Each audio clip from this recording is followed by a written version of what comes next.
कहानी की शुरुआत में हम एक यंग कपल मैट और नादिया को देखते हैं जो अपने नए घर में रहने के लिए आए थे। ये घर एक सुनसान इलाके में होता है जिसके आसपास न कोई दूसरा घर और न ही आबादी होती है। शहर के शोर शराबे से तंग होकर मैट और नादिया को भी एक ऐसा ही शांत घर चाहिए था और यह खूबसूरत घर मैट को काफी कम कीमत में मिल गया था। ये दोनों जब घर के अंदर आते हैं तो घर काफी बुरी हालत में था, जैसे ये घर कई सालों से खाली पड़ा हुआ हो। इसलिए ये दोनों घर की साफ सफाई करने लग जाते हैं और जो भी फालतू सामान होता है मैट खिड़की से बाहर फेंकने लगता है। किचन को साफ करते समय नादिया को एक मरा हुआ बर्ड दिखाई देता है जिसे दफनाने के लिए वो बाहर ले जाती है, लेकिन तभी ऊपर खिड़की से मैट नादिया को आवाज देता है जिससे नादिया का ध्यान ऊपर मैट की तरफ चला जाता है और जब वो वापस उस बर्ड की तरफ देखती है तो वो बर्ड गायब हो चुका था। ये देखकर नादिया को कुछ अजीब लगता है और सोचती है कि अचानक वो परिंदा कहाँ गायब हो गया। दूसरी तरफ मैट को भी दीवार में एक अजीब सी चीज दिखाई देती है जिसे देखने के लिए वो वॉलपेपर को फाड़कर हटा देता है और वहाँ मैट को एक बड़ा दरवाजा दिखाई देता है जिसे खोलने के लिए चाबी की जरूरत थी। अब मैट उस दरवाजे की चाबी ढूंढने लगता है और उसे बाहर फेंकी गई कबाड़ में चाबी मिल जाती है, जिसके बाद वो चाबी को दरवाजे के होल में डालकर दरवाजा खोल देता है। यहाँ नादिया भी पहुंच जाती है। ये दोनों देखते हैं कि अंदर एक काले गहरे अंधेरे वाला कमरा है और जैसे ही ये दोनों उस कमरे के अंदर जाते हैं तभी बाहर की लाइट्स अचानक ब्लिंक करने लग जाती हैं। ये देखकर इन दोनों को कुछ गड़बड़ महसूस होती है और इस प्रॉब्लम को दूर करने के लिए मैट कहता है कि हमें एक इलेक्ट्रिशियन को बुलाना चाहिए। ये कहकर वो वहाँ से चला जाता है और नादिया उस रूम के पास अकेली रह जाती है। नादिया अब सोचती है कि उसे इस रूम में जाना चाहिए या फिर नहीं, लेकिन फिर नादिया को कुछ अजीब सा डर महसूस होता है, इसलिए वो भी मैट के पीछे चली जाती है। इस तरह से रात गुजर जाती है और अगले दिन नादिया एक इलेक्ट्रिशियन को कॉल करती है। कुछ देर बाद लाइट्स ब्लिंक होने की प्रॉब्लम को दूर करने के लिए एक इलेक्ट्रिशियन आता है जो कि घर की लाइट्स को चेक करते हुए नीचे बेसमेंट में पहुंच जाता है और वहां का नजारा देखकर वो हैरान रह जाता है क्योंकि पूरा का पूरा बेसमेंट बिजली के वायर्स से भरा पड़ा था और कोई भी ऐसा कोना नहीं था जहां पर वायर्स ना हो। ये वायर्स काफी पुराने जमाने की लग रही थी और इलेक्ट्रिशियन भी कहता है कि मैंने आज तक इस तरह की चीजें कभी नहीं देखी। खैर, इलेक्ट्रिशियन जैसे तैसे करके घर की लाइट चालू करके जाने लगता है और जाते समय वो मैट से कहता है कि आखिर तुमने यह घर क्यों खरीदा? इस घर के पहले मालिक का मर्डर इसी घर में हुआ था और उस दिन के बाद कोई इस घर में रहने को तैयार नहीं हुआ। यह सुनकर मैट बहुत ज्यादा घबरा जाता है और इस घर के बारे में रिसर्च करने लगता है। रिसर्च के दौरान इंटरनेट पर मैट को एक पुराने न्यूज आर्टिकल में थॉमसन फैमिली का पता चलता है जो कि एक कपल था और आर्टिकल में लिखा हुआ था कि इस घर में रहने वाले कपल को अपने ही बेटे ने मार दिया था जिसका नाम जॉन था। इन्वेस्टिगेशन के दौरान जॉन पुलिस को बताता है कि मुझसे यह मर्डर इस घर ने करवाए हैं। यह देखकर मैट को यह एक झूठी कहानी लगती है और कई घंटों तक रिसर्च करने के बाद वो थक जाता है। फिर अपनी पत्नी से छिपकर उसी अंधेरे वाले कमरे में बैठकर शराब पीने लग जाता है। बोतल में शराब पहले से ही 2 घूंट बची हुई थी जिसे पीकर वो बोतल खाली कर देता है और मन ही मन सोचता है कि काश पीने के लिए एक और बोतल मिल जाती। तभी अचानक लाइट्स ब्लिंक होने लगते हैं और कुछ देर के लिए लाइट चली जाती है और जब फिर से लाइट आती है तो उसके सामने एक शराब की बोतल पड़ी होती है। ये देखकर उसकी आंखें खुली की खुली रह जाती हैं और जब वह उस बोतल को हाथ लगाकर चेक करता है तो उसे पता चलता है कि यह एक असली बोतल है, यानी कि यह रूम किसी भी इच्छा को पूरी कर सकता है। अगली सुबह नादिया नींद से जागती है। वो देखती है कि मैट यहाँ पर नहीं है, इसलिए वो मैट को ढूंढने उस रूम में जाती है। वहाँ जाकर वो देखती है कि पूरा रूम कीमती पेंटिंग्स और नई चीजों से भरा हुआ है और मैट बहुत ही ज्यादा खुश है। मैट नादिया को बताता है कि इस रूम में किसी भी विश को पूरा करने की ताकत है। वो नादिया से कहता है कि तुम्हें जो भी चीज चाहिए बस अपने दिल से मांगो और वो तुम्हारे सामने हाजिर हो जाएगी। ये सुनकर नादिया को मैट की बातें एक मजाक लगती हैं, इसलिए वो मैट पर हंसने लगती है, लेकिन मैट कहता है कि तुम एक बार ट्राई तो करो। तब नादिया कहती है अच्छा ठीक है, मुझे इस वक्त जॉब की जरूरत है तो मैं वो मांग लेती हूँ। तब मैट उसे समझाता है कि ये रूम जॉब नहीं दे सकता, तुम इससे कोई चीज मांगो। जिसके बाद नादिया आंखें बंद करके $1000 की विश करती है और पलक झपकते ही उनके पास $1000 आ जाते हैं। लेकिन अब भी नादिया को पूरी तरह से यकीन नहीं होता, इसलिए वो दोबारा $1 मिलियन की विश करती है और पहले की तरह इस बार भी उन्हें $1 मिलियन मिल जाते हैं। अब नादिया को भी यकीन हो जाता है कि यह रूम कोई नॉर्मल रूम नहीं बल्कि हर एक ख्वाहिश को पूरा करने वाला रूम है। और बस फिर क्या, ये लोग उस रूम से एक के बाद एक महंगी चीज मांगते हैं और वो चीज उनके सामने हाजिर हो जाती है। ये लोग महंगी wines, expensive clothes, diamond, gold, खाने पीने की चीजें और ढेर सारे पैसे इकट्ठा कर लेते हैं। ये दोनों रातों रात मिलियनेयर बन जाते हैं और खुशी खुशी उनकी जिंदगी गुजरने लगती है। रात को नादिया मैट से पूछती है कि आखिर ये रूम उनकी इतनी सारी विशेस कैसे पूरी कर रहा है, लेकिन मैट कहता है कि हमें इस बारे में बिल्कुल भी नहीं सोचना चाहिए, हमें बस एंजॉय करना है। इस तरह से ये दोनों अगले कई दिनों तक अपनी जिंदगी बिलियनर्स की तरह गुजारते हैं। हर बार जब भी उनकी कोई विश होती तो लाइट्स टिमटिमा आती और उनकी सारी ख्वाहिशें बेसमेंट में बने उस रूम में तुरंत पूरी हो जाती। ये दोनों डांस करते हैं, पार्टीज करते हैं और खूब मजे लेते हैं। लेकिन उनकी यह चमक दमक वाली जिंदगी अब कुछ ही दिनों की मेहमान थी और अब उनके बुरे दिन शुरू होने वाले थे। वैसे तो यह रूम हर एक चीज दे सकता था, पर एक चीज जो इन दोनों की जिंदगी की सबसे बड़ी ख्वाहिश थी और वो चीज उन्हें रूम दे भी सकता था। लेकिन ये दोनों रूम से उस चीज को मांगने के लिए तैयार नहीं थे और वो चीज कुछ और नहीं बल्कि एक बच्चा था। एक दिन मैट नादिया को बच्चे का एक झूला गिफ्ट करता है, जो कि इस बात का इशारा था कि हमें बच्चे के लिए ट्राई करना चाहिए। मैट नादिया को समझाता है कि हमें एक बार फिर से कोशिश करनी चाहिए, लेकिन नादिया इसके लिए तैयार नहीं होती क्योंकि पहले भी उसके 2 मिसकैरेजेस हो चुके थे। अब नादिया परेशान हो जाती है। काफी देर तक सोचने के बाद वो इस रूम में जाकर एक बच्चे की विश करती है और बच्चा उसे मिल भी जाता है। जब मैट आकर नादिया को बच्चे के साथ देखता है तो वो बहुत गुस्सा हो जाता है और नादिया को डांटने लगता है कि तुम्हें बिना परमिशन के बच्चे को नहीं लेना चाहिए था। इस बात पर इन दोनों के बीच काफी देर तक बहस होती है। नादिया कहती है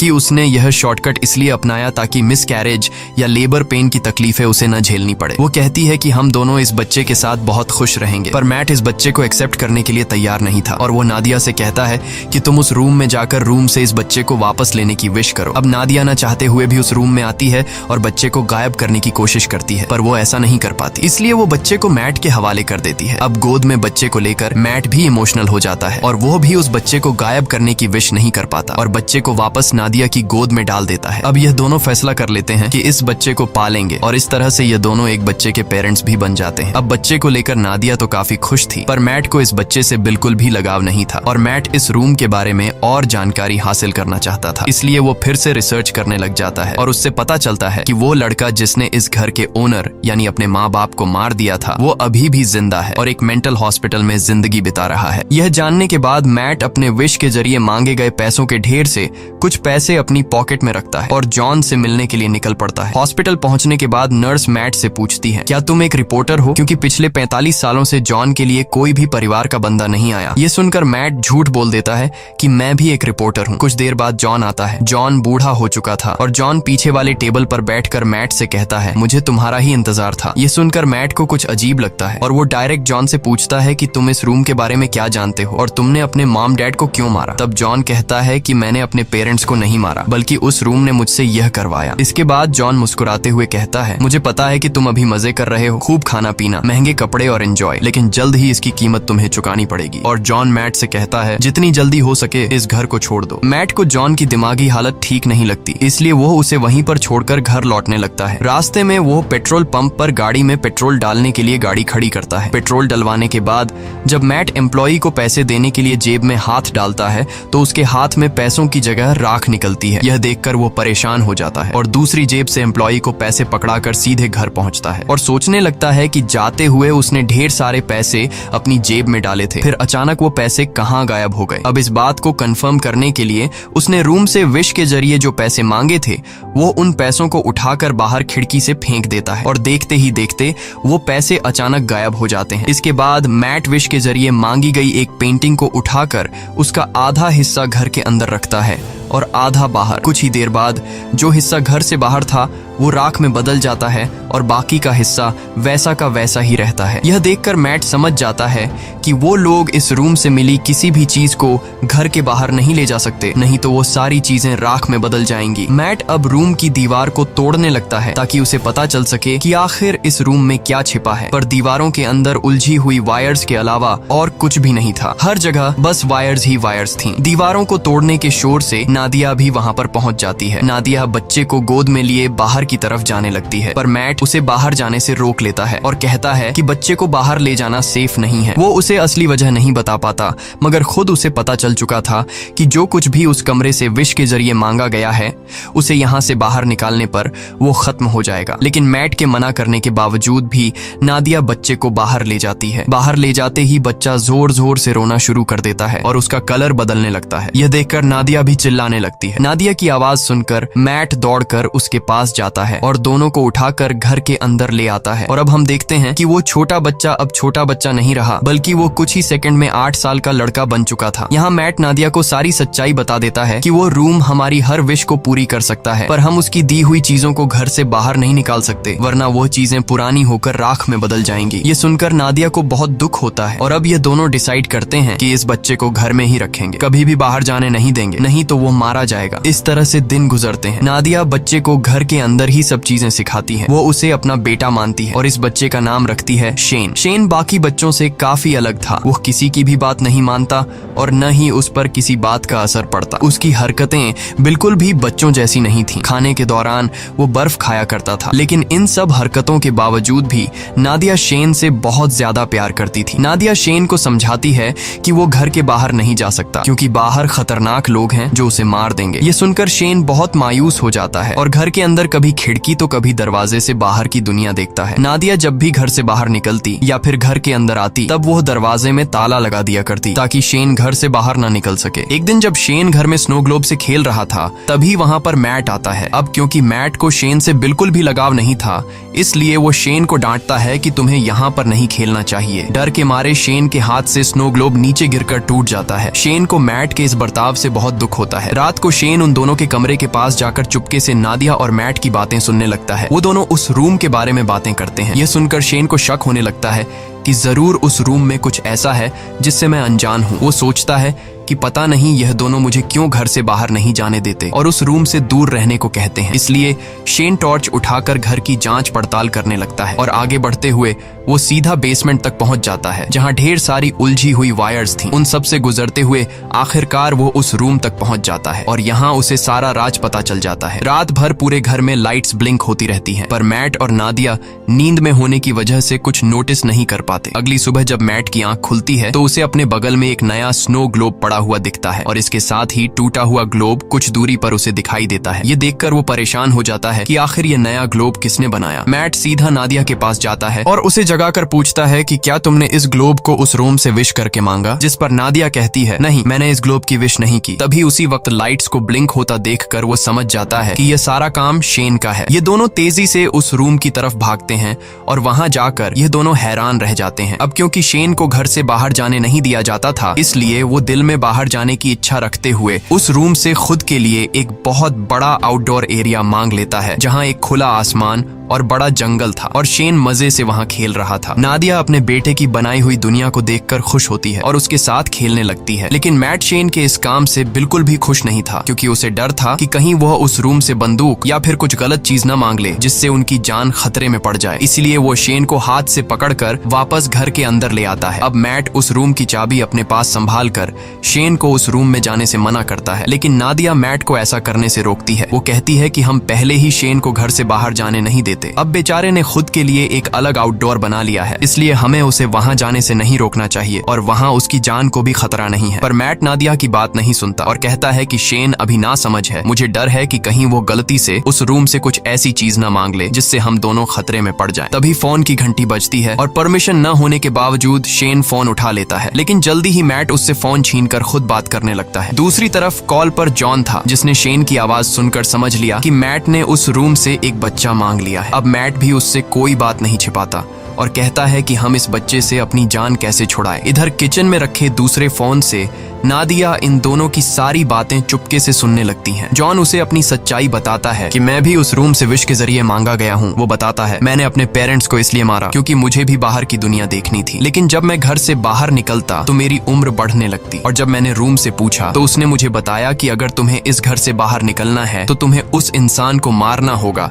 जिसने विश करके तुम्हें मांगा है। इसीलिए मैंने विश करने वाली औरत को मार दिया और उसके साथ उसके हस्बैंड को भी मार दिया। यही वजह है कि आज मैं जेल में हूँ। वो मैट को बताता है कि मेरी और शेन की कहानी एक ही है। अगर तुम्हें शेन को बचाना है और उसे बाहर की दुनिया दिखानी है तो तुम्हें उस इंसान को मारना होगा जिसने शेन को विश करके मांगा था। अब अगर शेन को विश करके तुमने मांगा है तो तुम्हें अपनी कुर्बानी देनी होगी, और अगर तुम्हारी वाइफ ने शेन को मांगा है तो फिर तुम्हें उसे मारना होगा। और ये सारी बातें दूसरी तरफ कॉल पर नादिया भी सुन रही थी। नादिया ये सारी बातें सुनकर बहुत ज्यादा दुखी हो जाती है और वो गाड़ी निकालकर घर छोड़कर चली जाती है, जिससे मैट को उसकी फिक्र होने लगती है। नादिया शेन को जिंदगी देने के लिए खुद को मारने का सोचती है, पर वो ऐसा नहीं कर पाती। इधर मैट टेबल पर बैठकर शेन के साथ डिनर करने लग जाता है। तब शेन मैट से पूछता है कि मेरी मॉम कहाँ गई, और उससे और भी कई सारे सवाल पूछता है, जिससे झुंझलाकर वो शेन को बता देता है कि वो उनका असली बेटा नहीं है और न ही उसकी कोई पेरेंट्स है। इतना ही नहीं, वो गुस्से में आकर शेन को रूम से बाहर निकाल देता है। डर के मारे शेन रोते हुए ऊपर अपने रूम में चला जाता है। कुछ ही देर में मैट को अपनी गलती का एहसास होता है। वो शेन के रूम में जाकर उससे माफी मांगने लगता है और सारी रात वो दोनों साथ में सोते हैं। जब नादिया वापस घर लौटती है तो इन दोनों को एक साथ सोते देखकर उसे बहुत अच्छा लगता है। कुछ देर बाद मैट की आंख खुल जाती है और वो देखता है कि नादिया घर वापस आ चुकी है। मैट नादिया से कहता है कि मैं तुम्हारे लिए बहुत ज्यादा परेशान हो रहा था, और कहता है मुझे माफ कर दो क्योंकि मैं शेन पर चिल्लाया और तुमसे भी झगड़ा किया। बातचीत के दौरान ये दोनों एक दूसरे के करीब आने लगते हैं और जब ये दोनों रूम में इंटीमेट हो रहे थे तब शेन चुपकर दरवाजे से उन्हें देखने लगता है। वो अपने दिल में नादिया के लिए अट्रैक्शन महसूस करता है। अब उसे भी ये सारी चीजें करनी थी, इसलिए अब वो इन दोनों के सोने का इंतजार करता है। जब ये दोनों गहरी नींद में चले जाते हैं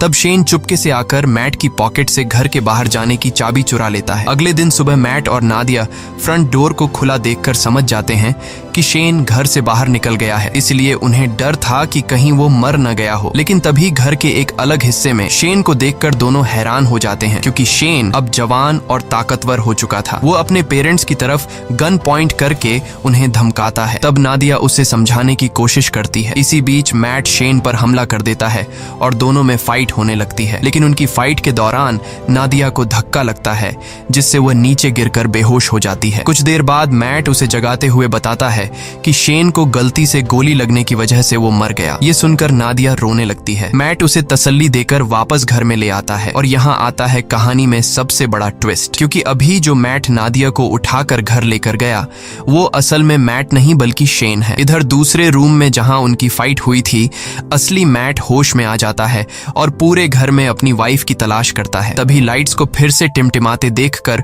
वो उस रूम की तरफ जाता है, पर वहां भी उसकी वाइफ नादिया मौजूद नहीं थी। इधर नादिया को बिल्कुल भी खबर नहीं थी कि इसके साथ बैठा हुआ आदमी मैट नहीं बल्कि शेन है। लेकिन नादिया को भी मैट में कुछ बदलाव नजर आता है और जल्द ही उसकी बर्फ खाने की आदत से नादिया को पता चल जाता है कि ये मैट नहीं बल्कि शेन है, जिसने रूम से विश करके अपने आप को मैट का रूप दे दिया है। दूसरी तरफ असली मैट समझ जाता है कि वो अकेला इस घर में फंसा है। शेन ने उसकी वाइफ को इस घर से किसी दूसरे घर में विश के जरिए शिफ्ट कर लिया है। अब वो इस घर से बाहर निकलने के लिए पूरी ताकत लगाकर दीवार को तोड़ने लगता है और आखिर सारे वायर्स को पार करके वह उस रूम तक पहुंच जाता है, जो कि अब एक जंगल था जहां ढेर सारे ऊंचे ऊंचे पेड़ थे। वहां जाकर मैट को पता चलता है कि शेन ने रूम का यूज करके इस जगह को काफी बड़ा कर लिया था और वहां शेन ने उन्हीं की तरह एक डुप्लीकेट घर भी बना लिया था। वो यह भी समझ चुका था कि शेन ने उसका रूप नादिया को किडनैप करके इस डुप्लीकेट घर में रखने और अकेले में उसके साथ फिजिकल होने के लिए किया था। ये ख्याल आते ही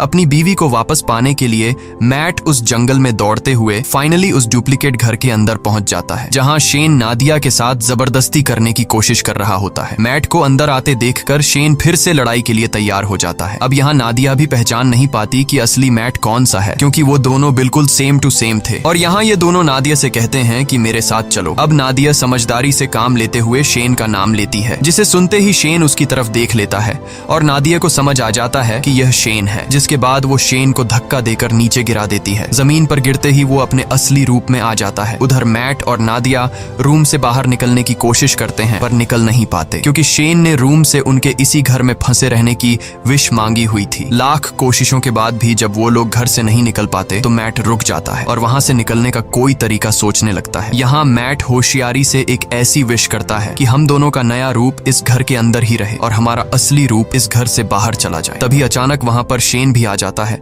और मैट को चाकू घोंपकर मार डालता है। इसके बाद वो नादिया को समझाने लगता है कि तुम मैट को भूल जाओ और मेरे साथ रहो। लेकिन इन्हीं बातों के दौरान उसे एहसास होता है कि यह दरअसल मैट और नादिया के क्लोन है, जबकि असली मैट और नादिया दौड़कर रूम के बाहर जंगल की तरफ भागते हैं। यह देखकर शेन बहुत गुस्सा हो जाता है और तेजी से उनके पीछे दौड़ने लगता है। यहाँ यह दोनों असली घर में पहुंच जाते हैं। जब शेन भी असली घर में पहुंचता है तो वो दौड़कर मैट पर अटैक कर देता है, लेकिन यहाँ मैट समझदारी से काम लेते हुए शेन को कसकर पकड़कर अपने साथ घर से बाहर निकाल लेता है। शेन अपनी जान को खतरे में देखकर वापस दरवाजे की तरफ भागता है, पर अंदर घुसने से पहले ही नादिया दरवाजा बंद कर लेती है। अब यहाँ शेन नादिया को बहकाने की कोशिश करता है। वो कहता है, प्लीज मॉम, मेरे लिए दरवाजा खोल दो। लेकिन नादिया अब समझ चुकी थी, इसलिए वो रोते हुए शेन को बूढ़ा होते देखती है। धीरे धीरे उसकी बॉडी गलने लगती है और आखिर में वो राख में बदल जाता है। नादिया उसके पास आती है और उसकी बॉडी से बनी हुई राख को हाथ में उठाकर रोने लगती है, क्योंकि नादिया ने उसे अपना बेटा माना था। इसके बाद मैट नादिया के पास आता है